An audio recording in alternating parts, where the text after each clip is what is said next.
Dans son entrée, il y avait un détail qui ne sautait pas immédiatement aux yeux.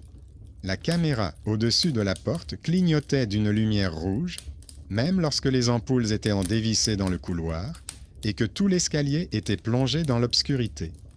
Parfois, la LED s'éteignait au moment précis où quelqu'un passait, puis se rallumait en regardant l'escalier vide, comme si elle mémorisait les pas plutôt que les murs. Bonjour à tous ceux qui ont ouvert cette histoire. Écrivez dans les commentaires d'où vous la regardez et si vous vous sentez en sécurité dans votre cour le soir. Je vous souhaite une écoute paisible mais attentive. Dans cette cour, Léra était connue comme la fille au téléphone. Le jour, elle travaillait à domicile. Le soir, elle animait une chaîne consacrée aux histoires d'horreur urbaine. Elle vivait avec sa mère et sa petite sœur, comptait sans cesse son argent et espérait que sa chaîne leur permettrait un jour de quitter cette vieille maison. C'est pourquoi elle considérait chaque légende comme une matière première. Si elle parvenait à la transformer en une histoire vérifiable, la vidéo serait vue par un grand nombre de personnes. Elle a découvert l'existence de la cour où personne ne se photographie grâce à un commentaire sous sa vidéo. Quelqu'un avait écrit qu'il y avait une arche sous laquelle les téléphones s'éteignaient et que dans les années 90, on y avait pris une photo sur laquelle l'ombre souriait après la personne. D'autres utilisateurs se sont rapidement joints à la discussion, certains affirmant que les habitants évitaient l'arche parce qu'ils n'aiment pas les appareils photo là-bas. Pour Léra, ce n'était qu'un bruit de fond, jusqu'à ce que sa mère mentionne au cours du dîner qu'il y avait dans leur ville une cour où, après un certain incident, on avait cessé d'organiser des séances photos et où les enfants faisaient un détour pour l'éviter. Elle ne se souvenait pas du nom des rues, mais elle a simplement dit qu'il y a des endroits où la ville elle-même ne veut pas être prise en photo. Léra a noté comme d'habitude dans son carnet « Arche, années 90, vieille photo, cour disparue ». Quelques jours plus tard, la légende est sortie de l'écran pour devenir réalité. Deux femmes se disputaient devant l'entrée. L'une tirait son enfant, affirmant qu'elle ne le laisserait pas s'approcher de cette arche parce que les téléphones s'éteignent là-bas. L'autre riait et, pour prouver le contraire, traversa le passage avec son smartphone allumé. Léra vit l'écran de son téléphone trembler, s'éteindre, puis redémarrer. Le rire de la femme s'est rapidement arrêté. Elle a caché son téléphone et n'a plus regardé dans cette direction. Léra s'est alors approchée elle-même de l'arche. Elle avait une forme ordinaire, mais sous la voûte, le son était sourd et le béton à droite avait une teinte différente, une bande de couleur plus foncée, comme si quelque chose avait été peint dessous. Un peu plus haut, on devinait des lignes effacées, formant un arc courbe. En plissant les yeux, on pouvait distinguer un visage sans détail, seulement une bouche étirée sur le côté.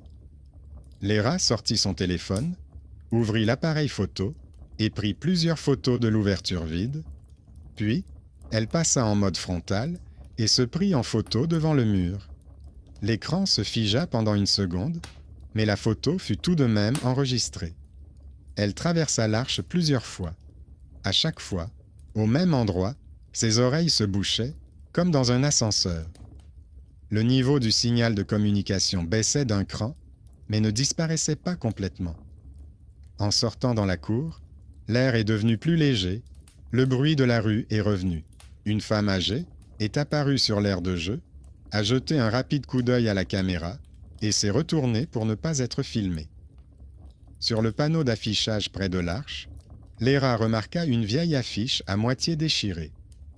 La partie inférieure de l'annonce concernait un adolescent disparu, sans photo ni date, mais dans la ligne « Lieu de disparition », quelqu'un avait ajouté à la main le mot « Arche ». À la maison, elle a transféré les photos sur son ordinateur portable. Sur les clichés de l'arche, tout était normal, jusqu'à ce qu'elle agrandisse son portrait. Sur l'une des photos, elle semblait se tenir un demi-pas plus loin que dans son souvenir, la ligne du seuil étant décalée par rapport à ses pieds. Sur une autre, l'ombre de sa tête ne tombait pas là où aurait dû tomber la lumière de la lampe tamisée. En regardant de plus près, elle vit apparaître sous la peinture fraîche du mur les contours pâles d'un cercle et de 2 lignes. Un sourire primitif, comme sur un dessin d'enfant, flou mais tenace. Le son de la vidéo se comportait également de manière étrange. Dans le programme de montage, elle vit des coupures identiques sur la piste. Chaque fois qu'elle passait sous l'arche, elle disparaissait pendant une fraction de seconde de sa propre voix, comme si quelqu'un avait coupé un morceau de temps. Les coupures se trouvaient presque au même endroit, coïncidant avec la partie la plus sombre du mur. Un petit tableau apparut dans son carnet. La caméra de l'entrée, clignotant dans l'obscurité, les téléphones se rechargeant sous la voûte, l'ancienne affiche signalant la disparition, les coupures de son. Les petits détails commençaient à s'assembler pour former un tableau. La nuit, elle fut réveillée par la sonnerie de son téléphone. Sur l'écran, il y avait un message d'une connaissance de la chaîne. Il lui demandait si elle avait décidé de lancer un nouveau format, car elle avait reçu une vidéo étrange où elle sortait d'une arche et faisait un signe de la main, puis la vidéo avait disparu de la conversation. À ce moment-là, Léra dormait chez elle, son téléphone était à côté d'elle, l'écran était verrouillé. Elle ouvrit la liste des fichiers, le dernier était sa vidéo de la journée, et juste au-dessus apparaissait un petit fichier système sans aperçu, d'une durée de quelques secondes. Lorsqu'elle tenta de l'ouvrir, une erreur s'afficha. Elle s'assit à table, tourna le cahier sur une page vierge et inscrivit soigneusement de nouvelles lignes, vidéo nocturne, envoyée sans sa participation, témoin, une autre personne, fichier système impossible à visionner. En dessous, elle écrivit « La cour qui choisit elle-même ce qu'elle montre à la caméra ». La maison autour restait la même, avec les mêmes fissures et les mêmes factures. Mais désormais, l'espace familier de la cour s'était doté d'un endroit où la frontière entre la foi des voisins et le comportement de la technologie n'était plus claire. Le matin, tout semblait normal, mais la bouilloire électrique dans la cuisine a étrangement sursauté et s'est éteinte une seconde avant d'atteindre son point d'ébullition, comme si quelqu'un avait débranché la prise. Le voyant de la prise a clignoté, puis s'est éteint, le disjoncteur a sauté dans le couloir et, l'espace d'un instant, toute la maison semblait s'être tue. Puis, la lumière est revenue, la télévision dans la chambre de la mère s'est allumée toute seule sur la chaîne d'information locale et est immédiatement repassée en mode veille, laissant une fine bande de lumière au centre. Léra s'est approchée du tableau électrique dans la cage d'escalier. Sur un bout de papier, la société de gestion avait laissé une note indiquant les coupures de courant de courte durée, l'heure étant notée à la hâte au stylo. Elle a comparé cette heure avec celle indiquée dans le message de son ami concernant la vidéo nocturne et a constaté qu'il n'y avait que quelques minutes de différence. Elle ouvrit son carnet et nota « Coupure de courant pendant la nuit », distributeur automatique dans le hall, coïncidence avec l'envoi de la vidéo. Elle a ajouté un petit cercle à côté, signe qu'il fallait vérifier auprès des techniciens. N'importe quelle personne normale aurait laissé tomber, mais toute sa vie dépendait désormais de ces coïncidences. Si l'histoire se concrétisait, il y aurait une vidéo, et avec elle, une chance de payer la prochaine facture. La première étape de l'enquête était ennuyeuse. Se rendre au bureau le plus proche de la société de gestion et poser des questions sur la caméra et les coupures. Dans la petite pièce, ça sentait le papier et le café bon marché. Derrière le comptoir, un homme d'âge mûr, l'air fatigué, triait des reçus et tendait le bras vers le téléphone. Léra expliqua qu'elle habitait dans tel immeuble, qu'il y avait une caméra qui fonctionnait bizarrement et qu'il y avait eu des coupures de courant pendant la nuit. L'homme a soupiré et a répondu que les caméras étaient entretenues par un prestataire conformément au contrat et que les coupures étaient monnaie courante. À la question concernant le journal des coupures, il a répondu qu'elles étaient enregistrées dans le système, mais qu'il ne pouvait pas les montrer. Léra n'a pas insisté, mais a demandé s'il était possible de savoir au moins combien de fois leur entrée avait été coupée au cours du dernier mois. L'homme a réfléchi, a tripoté la poignée, puis a fait un signe de la main en direction d'une table éloignée, où un jeune homme en sweat à capuche était assis devant un ordinateur et fouillait dans la base de données. On voyait bien que c'était le plus jeune et qu'il s'occupait de tout ce que les plus âgés n'avaient pas la patience de faire. L'homme lui a lancé une petite phrase qui signifiait en substance « Regarde le journal, puisque tu es assis là de toute façon. » Le jeune homme ouvrit la base de données, parcourut les lignes du regard et expliqua que les coupures n'étaient pas si fréquentes, une fois à cause de travaux planifiés, 2 fois à cause d'une surcharge. Mais au bas de la liste figurait une ligne qui le troubla. Elle indiquait une brève chute de tension pendant quelques secondes pendant la nuit, et en face, il y avait une heure incomplète. Les secondes avaient disparu, remplacées par des tirets. Léra a demandé si le système pouvait présenter un tel dysfonctionnement. Le jeune homme a haussé les épaules et a répondu que cela arrivait lorsque l'enregistreur trébuchait à cause d'interférences. Il a ajouté que ce n'était pas grave, l'essentiel étant que les automates ne brûlent pas. Elle le nota dans sa mémoire. Maigre, le regard fatigué, il parcourait les lignes plus vite qu'il ne semblait possible. Si un homme capable de comprendre les câbles et les logs devait apparaître dans cette histoire, c'était sûrement lui, et non celui qui était assis au comptoir et écrivait sur les imprimés. Léra le remercia sans s'attarder, mais elle se souvint du nom de leur programme interne et du fait que le garçon avait détourné le regard lorsqu'ils étaient arrivés à la ligne concernant la baisse nocturne. À la maison, une fois arrivée à son étage, elle ouvrit sa boîte aux lettres. À l'intérieur, il n'y avait qu'une seule enveloppe fine, sans adresse de retour, du papier épais, soigneusement collé. Le cachet indiquait la date de la veille et l'heure, un peu avant minuit.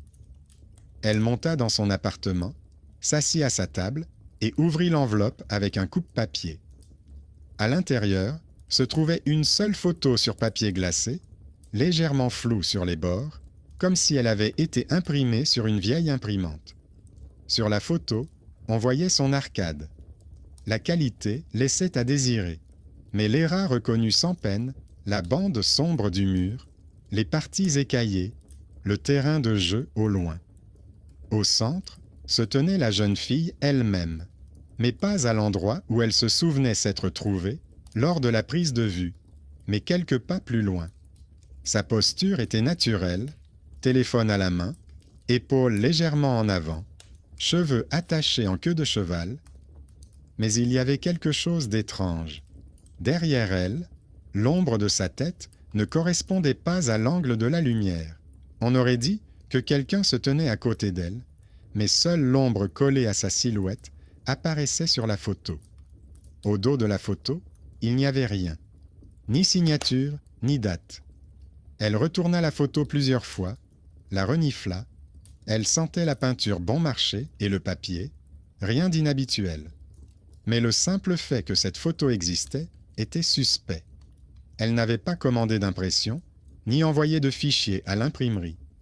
Hier soir, elle avait seulement transféré la vidéo sur son ordinateur portable et discuté avec un ami sur le canal. Cela signifiait que quelqu'un d'autre avait accès aux images. Léra ouvrit son ordinateur portable et parcourut à nouveau le dossier contenant les originaux. Elle trouva immédiatement une photo qui ressemblait le plus à celle qui lui avait été envoyée. Elle se tenait plus près du bord de l'arche et l'arrière-plan correspondait presque parfaitement. Seule l'ombre dans son fichier était différente, plus courte et légèrement décalée. La photo envoyée présentait un décalage à peine perceptible, comme si elle avait été prise depuis le même endroit, mais quelques secondes plus tard, alors qu'elle était déjà passée plus loin. Elle vérifia les propriétés du fichier, la date de création, la taille. Tout correspondait au moment de la prise de vue. Aucun double supplémentaire, aucune trace d'intervention extérieure. Elle nota dans son carnet « Photo anonyme, impression à partir de la source, mais avec une position modifiée de la silhouette. Sous cette ligne, elle ajouta « Quelqu'un possède une copie de ce que personne d'autre que moi et mon appareil ne devrait avoir. » Cela dépassait déjà le simple jeu de lumière, mais elle n'avait ni l'argent, ni les relations nécessaires pour porter l'affaire devant les instances supérieures. Et comment expliquer à quelqu'un que ce n'était pas l'enveloppe elle-même qui la dérangeait, mais la différence de quelques pas sur la photo? Au lieu de tout abandonner, Léra a fait ce qu'elle faisait toujours dans ce genre de situation. Elle a décidé d'approfondir la question. L'escalade était son choix, pas celui d'autrui. Elle a trouvé un moyen de vérifier qui pouvait compléter la réalité autour de l'arche et comment. Le soir, lorsque sa mère est partie chez sa voisine pour discuter de médicaments et que sa sœur s'est plongée dans ses manuels scolaires, Léra a sorti une vieille webcam qu'elle utilisait autrefois pour ses streams, ainsi qu'un trépied compact. Elle a décidé de laisser la caméra allumée toute la nuit en la dirigeant directement vers la porte d'entrée et une partie de la cour où l'on pouvait voir l'arche au loin. Elle trouva dans le débarras un seau en plastique sale mais encore solide, le retourna et posa le trépied dessus près de la fenêtre, fixa la caméra et brancha le câble à son ordinateur portable. L'image était granuleuse, mais l'arche était visible au loin. L'écran était légèrement perturbé par l'éclairage public et les rares lumières des fenêtres. Elle a lancé l'enregistrement, vérifié que le son fonctionnait et s'est éloignée. Il était tard dans la soirée et la cour se vidait peu à peu. Avant d'aller se coucher, elle jeta un dernier coup d'œil à l'écran. L'image en noir et blanc de la cour, l'arche formant un rectangle sombre, les rares reflets des phares sur les branches des arbres. Tout semblait ennuyeux et même un peu apaisant. Léra éteignit la lumière dans la pièce, ne laissant que la faible lueur de l'écran, et ferma la porte pour ne pas déranger sa famille. Elle savait que laisser un ordinateur portable avec une caméra dans la pièce n'était pas la meilleure idée en termes de sécurité, mais elle se dit qu'elle le faisait pour le matériel. C'était un choix délibéré de sa part. Laisser la caméra allumée pour vérifier qui ou quoi utilisait la technologie autour de l'arche. La nuit lui a semblé difficile, peut-être à cause de la fatigue ou du silence qui pesait à travers les murs. Elle a dormi par intermittence. À plusieurs reprises, elle a eu l'impression que quelqu'un marchait dans le couloir en chaussettes, prudemment, en essayant de ne pas faire grincer les planches. Une fois, elle entendit distinctement un son familier, le double bip court que son ordinateur portable émet lorsqu'un nouvel appareil y est connecté. L'idée que personne d'autre qu'elle ne savait s'en servir lui traversa l'esprit, puis elle sombra aussitôt dans le sommeil. Le matin, elle se rendit d'abord dans sa chambre plutôt que dans la cuisine. L'ordinateur portable était allumé, le programme d'enregistrement était affiché à l'écran, montrant une longue bande de la ligne temporelle. La caméra filmait toujours la cour. La bande d'enregistrement pendant la nuit était presque régulière. Parfois, des pics apparaissaient, des voitures passaient, des portes claquaient. Mais un endroit attirait immédiatement l'attention. Vers le milieu de la nuit, alors que la maison dormait déjà, le son avait complètement disparu pendant quelques secondes et l'image s'était figée comme un arrêt sur image. Puis, l'enregistrement avait repris, mais la barre de temps en bas avait sauté. Quelques secondes n'existaient tout simplement pas. Léra a rembobiné jusqu'à cet endroit et a lancé la lecture image par image. Avant la coupure, on voyait un homme seul, emmitouflé dans une veste, traverser la cour, traîner un sac et se dépêcher vers l'entrée. Son visage était indéchiffrable, sa silhouette se fondait dans l'ombre. Au moment où il lève presque la tête vers la caméra de l'entrée, l'image s'interrompt et se fige. Dans le silence, on n'entend qu'un faible bruit de fond. Après la coupure, l'image reprend avec une cour vide. La personne disparaît comme si elle avait été coupée au montage. Elle a arrêté la vidéo et a agrandi la zone autour de l'arche. Sur la vitre gelée de la caméra de l'entrée, qui se trouvait dans le coin le plus éloigné du cadre, Un reflet apparaissait sur quelques pixels. Flou, indistinct, mais ressemblant beaucoup à un visage humain. Seulement, il n'était pas tourné vers la cour, mais vers le haut, vers la fenêtre où se trouvait son ordinateur portable.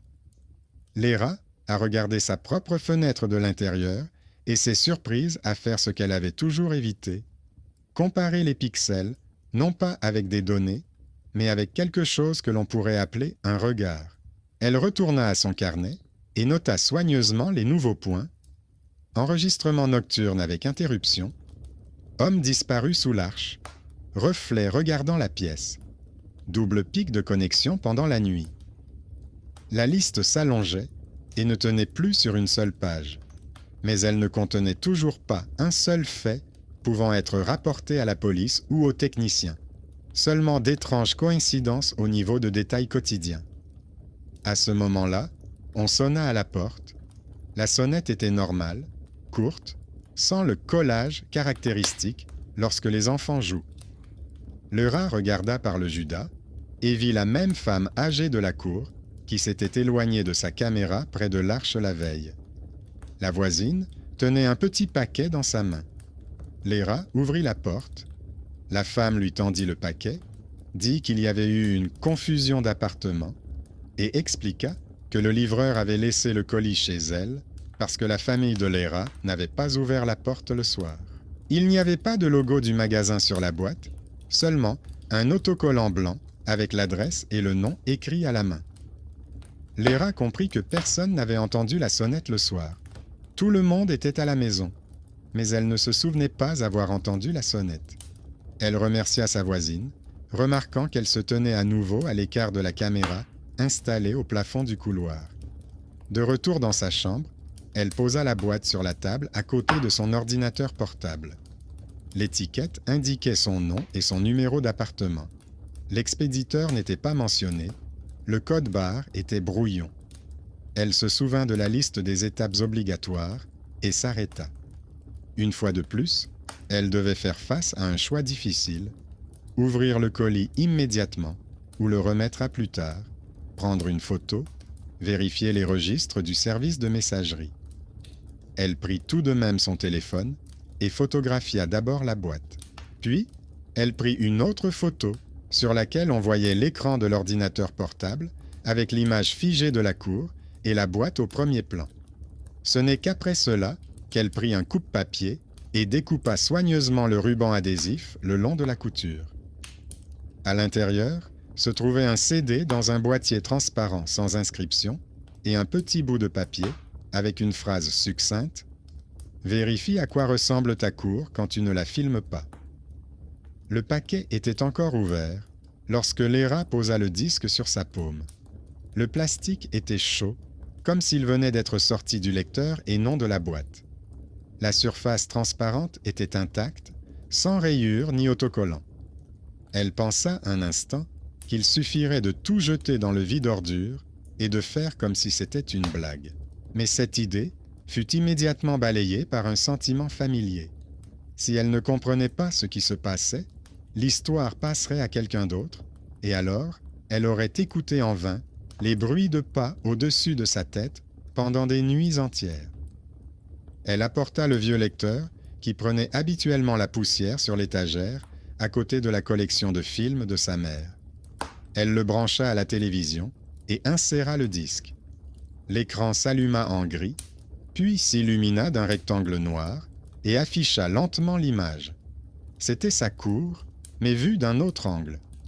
La caméra semblait être suspendue beaucoup plus haut que ne le permettait n'importe quel support. On voyait les toits des garages, les cimes des arbres, les contours de l'arche en dessous. La qualité rappelait celle d'un système de surveillance de rue. Des couleurs ternes, des visages flous, mais les lignes des maisons étaient sans aucun doute reconnaissables.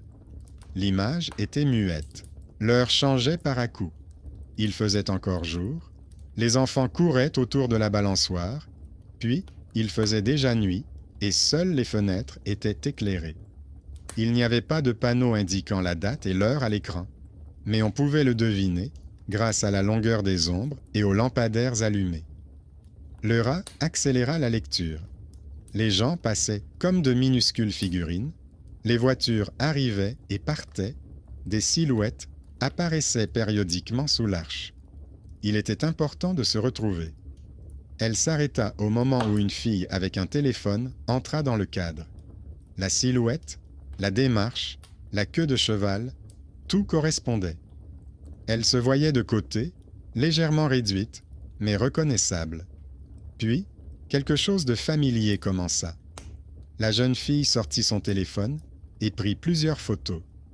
À un moment donné, l'image trembla, une importante distorsion numérique se répandit sur l'écran comme une mosaïque. Lorsque les fragments se recomposèrent, la jeune fille se tenait déjà à quelques pas de là, presque à la sortie de l'arche, alors que moins d'une seconde s'était écoulée entre les images. L'ombre de son corps s'étira soudainement, non pas vers le lampadaire, mais vers l'arche elle-même, comme si une deuxième source de lumière était apparue à cet endroit. Puis, tout redevint normal, et elle quitta le cadre. Léra a rembobiné et a comparé ce moment avec ce qu'elle avait vu sur sa vidéo. Les différences étaient minimes, mais persistantes. Sur son enregistrement, le téléphone perdait la mise au point pendant 1 seconde, tandis qu'ici, tout le monde autour d'elle se transformait en une bouillie de pixels. Elle nota dans son carnet « Position de la caméra plus haute que les points de fixation réels. Rupture entre les images au moment où je suis dans l'arche. Divergence avec mon enregistrement. » Elle souligna en dessous « La source du signal n'appartient à personne, mais quelqu'un utilise le canal comme une cour commune. » Elle a continué à avancer sur la ligne temporelle du disque. Des jours aléatoires défilaient dans l'image. Tantôt, il y avait de la neige sur les toits en hiver. Tantôt, des ombres projetées par le feuillage s'étiraient dans la cour en été. La caméra montrait des mois entiers condensés en une seule piste. Dans une scène, elle a vu qu'il n'y avait pas encore de bande de peinture sombre sur le mur sous l'arche, mais quelque chose qui ressemblait à un tableau d'affichage. Dans une autre, une affiche sur l'aménagement du territoire était fixée sur un poteau près de la balançoire. Puis, la bande peinte familière est apparue, et il ne restait plus que des trous de l'ancien panneau. Au milieu de ces images fugaces, il y avait un épisode qui lui donna des frissons dans le dos. L'écran montrait la même cour, mais les couleurs semblaient m'enlibrûler, comme sur un vieux film. Un grand adolescent, vêtu d'une veste et portant un sac à dos sur les épaules, est entré dans l'arche. Il s'est arrêté exactement au centre, a sorti de sa poche un petit rectangle. À l'époque, il ne s'agissait pas encore de téléphone, mais de simples appareils photo. Il leva la main et dirigea l'objectif vers lui. Léra vit la lampe au-dessus de l'arcade s'allumer un peu plus fort que d'habitude, et au même instant, l'image se figea. Après un bref flottement, l'adolescent avait disparu. Il ne restait derrière lui qu'une silhouette à peine visible sur le mur, comme une ombre qui aurait été recouverte de peinture. Léra se souvint de la feuille déchirée avec l'annonce de la disparition. Les mots « lieu de disparition »,« l'arche » résonnèrent comme une signature factuelle de l'épisode qu'elle venait de voir. Elle revit cette séquence plusieurs fois, mais le disque répétait obstinément la même chose. L'entrée, la main levée, le flash, la coupure. Ni obscurité, ni panique autour. La cour continuait à vivre comme si de rien n'était. Elle nota un point d'interrogation dans son carnet et ajouta « Ancienne disparition, effacée par des travaux de rénovation ». Quand elle leva la tête de l'écran, la pièce devint soudainement silencieuse. Le bruit de la rue semblait s'être éloigné. Le téléphone posé sur la table était noir, alors que d'habitude, l'écran s'allumait à chaque notification. Puis, depuis le couloir, elle entendit ses pas légers en chaussettes, ce bruit caractéristique de quelqu'un qui passe prudemment devant la porte. Léra jeta machinalement un coup d'œil. Personne, juste une bande de lumière provenant de la cuisine. Sa mère et sa sœur s'affairaient à faire la vaisselle. On entendait le bruit de l'eau. Les pas pouvaient donc être réels, ou simplement le fruit d'une attente obsessionnelle. De retour à table, elle remarqua un autre détail. Au tout début de l'enregistrement sur le disque, avant son apparition, on pouvait voir l'entrée de leur immeuble. Au-dessus de la porte, là où était désormais accrochée la caméra numérique, se trouvait auparavant un ancien modèle avec un gros boîtier. Léra plissa les yeux et vit le logo d'une entreprise qui avait fait faillite depuis longtemps. De telles caméras se trouvaient à l'ancien lieu de travail de son père, dont on évitait de parler à la maison. Il avait autrefois installé des systèmes de surveillance dans les cours et les entrées d'immeubles, mais il avait quitté la famille après un scandale majeur lié soit à la disparition d'enregistrements, soit à une négligence. Elle comprit soudain que cette cour pouvait être l'un de ces sites. Cela expliquait pourquoi sa mère avait réagi si vivement hier à la mention de l'arche. Un souvenir d'enfance flou lui revint à l'esprit. Elle était petite, tenait son père par la main, ils se tenaient dans une cour avec des maisons similaires, mais elle ne se souvenait pas si c'était bien cette entrée. Une porte claqua quelque part, son père marmonna, la caméra est encore bloquée. Puis les adultes se disputèrent pour savoir qui paierait le nouveau système. Jusqu'à présent, ce fragment du passé lui semblait être une scène isolée, sans aucun lien avec le reste. Maintenant, il s'intégrait soudainement dans la chaîne, les vieilles caméras, les enregistrements disparus, l'adolescent, l'annonce, le mur recouvert de peinture. Léra a pris des notes, l'ancien lieu de travail de mon père, le lien entre son travail et cette cour. Les problèmes d'enregistrement se répètent aujourd'hui. C'est ainsi que se formait l'un des rebondissements. La décision d'un adulte étranger, prise il y a de nombreuses années, revenait à travers les caméras défectueuses et les distorsions dans la cour. Ce n'était plus simplement un mythe des voisins, mais presque une couche familiale de l'histoire que l'on ne pouvait balayer d'un revers de main en parlant de superstition. Elle a éteint le lecteur, retiré le disque et l'a soigneusement remis dans sa boîte. L'idée d'apporter tout cela à la rédaction d'une chaîne de télévision semblait séduisante, mais on lui aurait demandé des détails, des dates, des actes officiels, des autorisations de publication des images, peut-être même des conclusions d'experts. Elle n'avait pour l'instant qu'un seul expert, le type de la société de gestion qui avait rapidement parcouru les registres des coupures. En prenant sa décision, Léra se souvint qu'il avait involontairement fixé son regard sur la ligne de la panne nocturne et qu'il avait rapidement voulu fermer la fenêtre. Ce n'était pas simplement de la fatigue, mais de la reconnaissance. Peut-être avait-il déjà été confronté à quelque chose de similaire dans d'autres bâtiments. De brèves baisses de tension, des images qui disparaissaient, des fractions de secondes.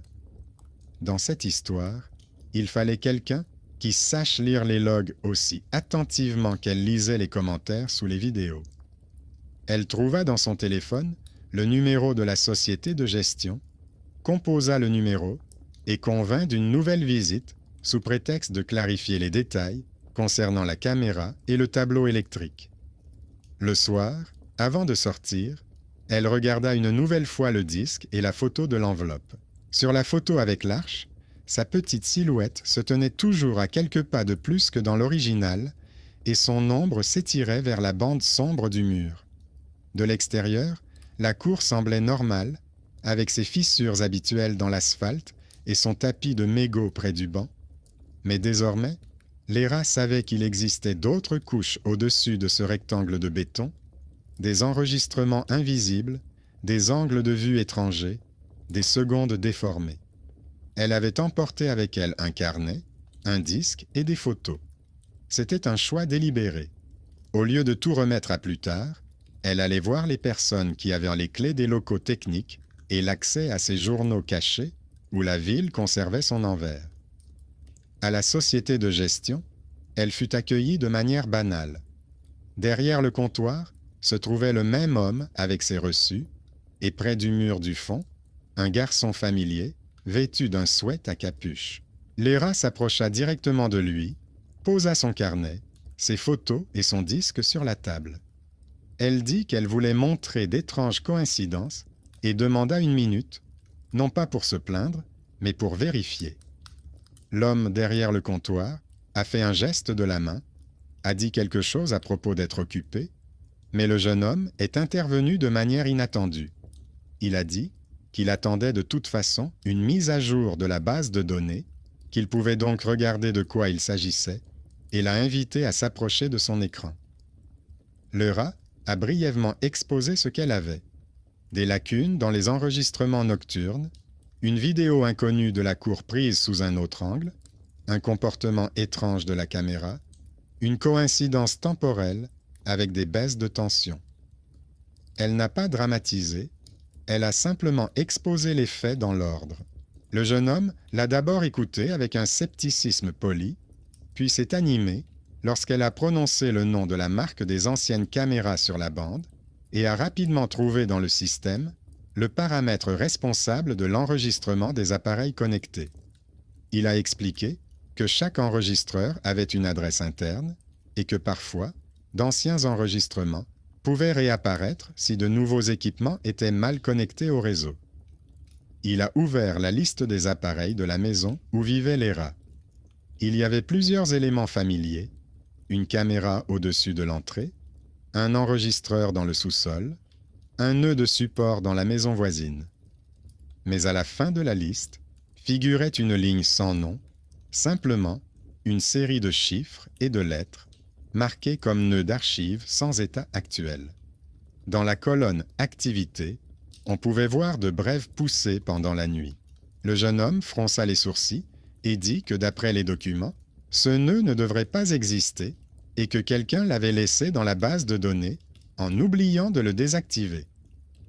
Le rat sortit le disque et montra l'épisode avec l'adolescent et l'arche. Le garçon regarda longuement, puis dit qu'on utilisait autrefois ce type d'angle de vue lorsqu'on filmait à la fois depuis l'entrée et depuis le toit afin de couvrir toute la cour. Selon lui, les anciens enregistreurs pouvaient conserver des fragments, même lorsqu'ils semblaient avoir été désactivés, si l'alimentation électrique était maintenue dans une zone abandonnée.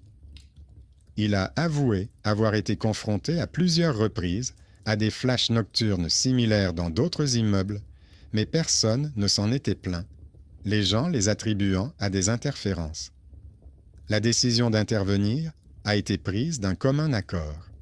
Le rat a proposé d'aller au sous-sol pour voir l'enregistreur de ses propres yeux.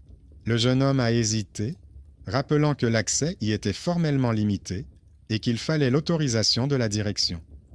Mais il a ensuite ajouté que, techniquement, il était responsable du bon fonctionnement des équipements et que si un nœud inconnu figurait sur la liste, c'était son devoir. L'homme à l'accueil a marmonné quelque chose à propos de la responsabilité, mais il a tout de même remis les clés du sous-sol. La descente au sous-sol était presque banale. Des marches en béton, une odeur d'humidité, une faible ampoule au plafond. Derrière la première porte, il y avait des déchets, des tuyaux, des câbles. Derrière la deuxième, une petite pièce avec une armoire métallique où se trouvait le serveur, plusieurs voyants clignotants et un vieux moniteur au boîtier épais. Un enregistreur moderne occupait l'étagère supérieure, relié à des faisceaux de fils. Un peu plus bas se trouvait un autre enregistreur, recouvert d'une couche de poussière, mais avec une fine bande lumineuse sur le panneau avant. On aurait dit qu'on avait oublié de l'éteindre définitivement. Le jeune homme vérifia la liste des appareils. L'écran du moniteur affichait effectivement 2 enregistreurs, le nouveau et l'ancien, celui avec l'adresse d'archive. Dans la colonne « État », l'ancien était répertorié comme hors réseau, mais le voyant sur le boîtier continuait obstinément à clignoter. Il a dit que cela ne devrait pas être le cas et a ajouté que l'alimentation électrique lui était toujours fournie, même si c'était avec une erreur. Le rat a remarqué un autocollant sur le côté du boîtier avec un logo décoloré. Le nom correspondait à celui qu'elle avait vu sur l'ancienne vidéo de la cour. Son intuition concernant les objets de son père devenait presque évidente. Le garçon a branché un câble à l'ancien enregistreur et a transféré l'image sur le moniteur. L'écran a affiché le grain familier qu'elle connaissait déjà grâce au disque. Quelques secondes d'écran noir, puis la même cour vue d'en haut, passant progressivement du jour à la nuit. Il s'étonna que le flux soit en temps réel et non issu des archives, alors que l'appareil devait être éteint.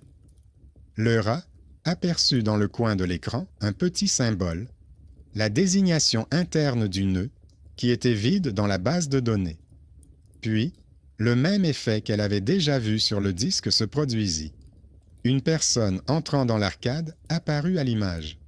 La caméra trembla, l'image se fragmenta en carrés pendant un instant, puis la silhouette se retrouva un peu plus loin qu'elle n'était auparavant. Mais cette fois, ce n'était pas un adolescent, ni un passant, mais une femme d'âge moyen que les rats connaissaient dans la cour.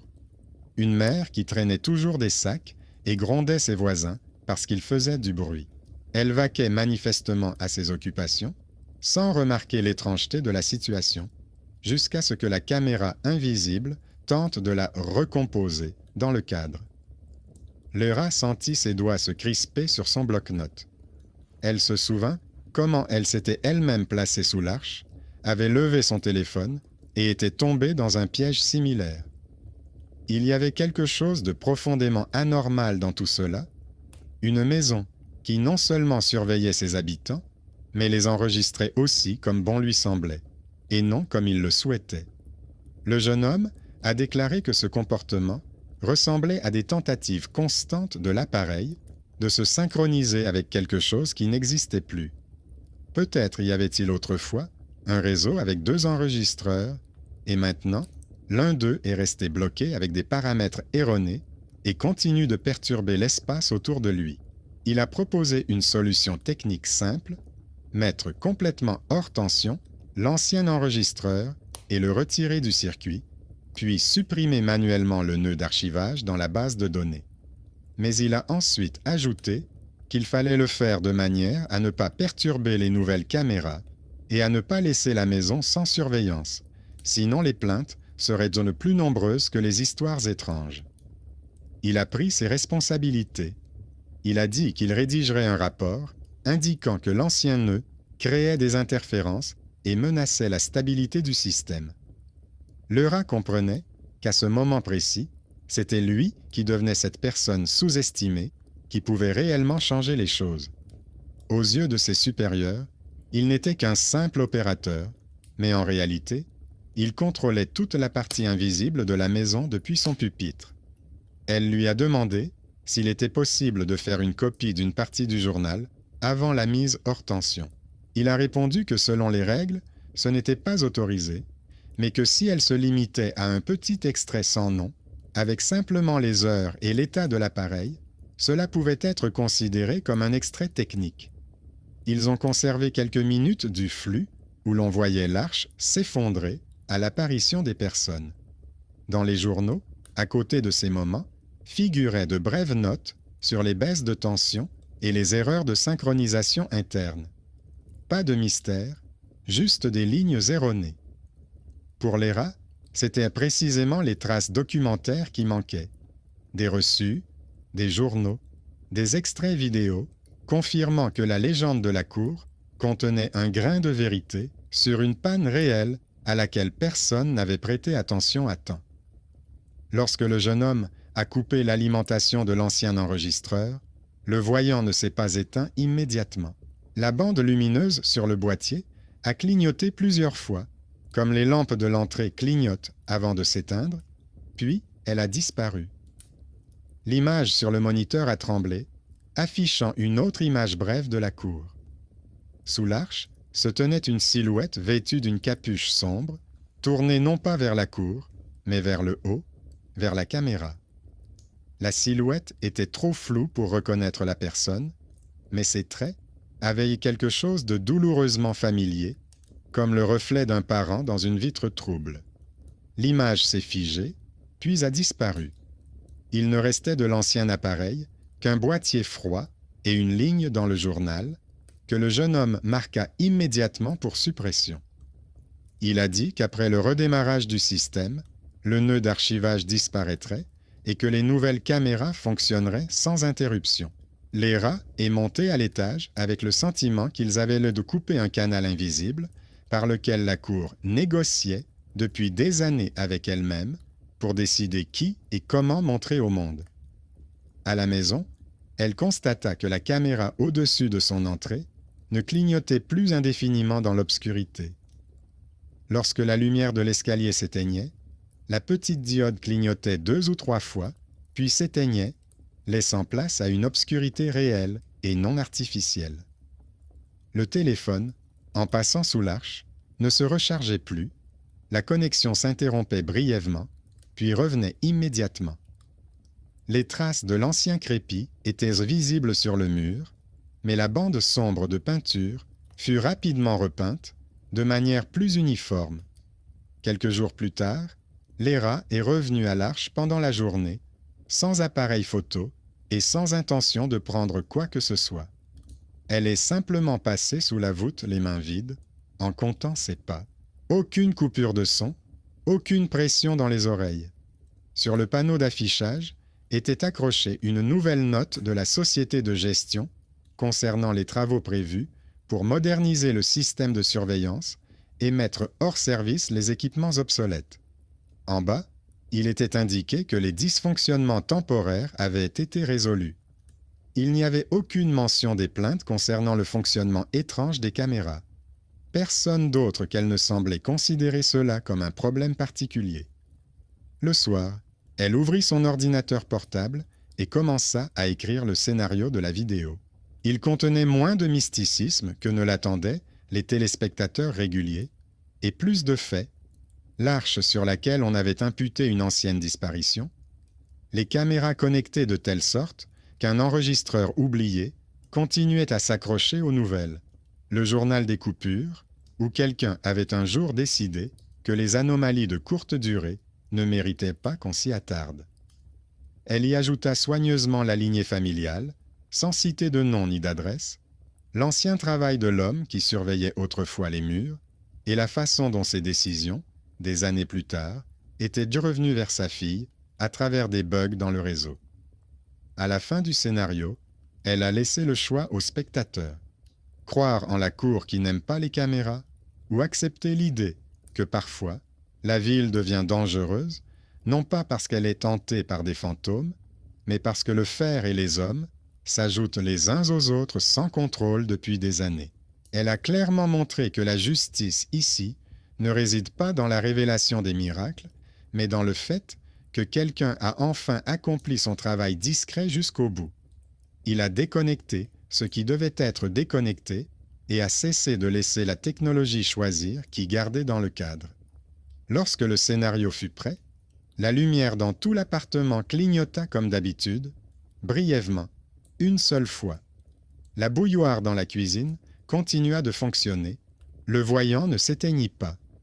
Dans le couloir, le disjoncteur cliqua, mais ne se déclencha pas.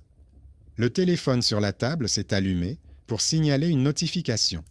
Son ami lui a envoyé un message pour lui dire que l'arche ne brouillait plus la connexion. Il l'avait vérifié lui-même. Léra a souri et a noté la dernière ligne dans son carnet. Il n'y a plus de cours où personne ne se fait photographier. Il ne reste plus que des cours où les gens décident eux-mêmes quand appuyer sur le bouton de l'appareil photo. Ce qui était effrayant ici, ce n'était pas que l'arche semblait dévorer quelqu'un, mais le fait que pendant longtemps, personne n'ait voulu voir le schéma général dans la chaîne d'étrangeté. Et le calme n'est pas revenu grâce à un sauvetage miraculeux de dernière minute, mais parce que plusieurs personnes, la jeune fille avec son carnet et le garçon derrière l'ordinateur d'un inconnu, ont décidé de ne pas détourner le regard des lumières clignotantes et des lignes incomplètes dans la base de données. Le monde autour d'eux est resté aussi gris, avec les mêmes fissures dans l'asphalte, mais il y avait désormais un peu moins d'endroits où la technologie et le silence décidaient, à la place des gens, de ce qui resterait dans leur mémoire et de ce qui disparaîtrait entre les images.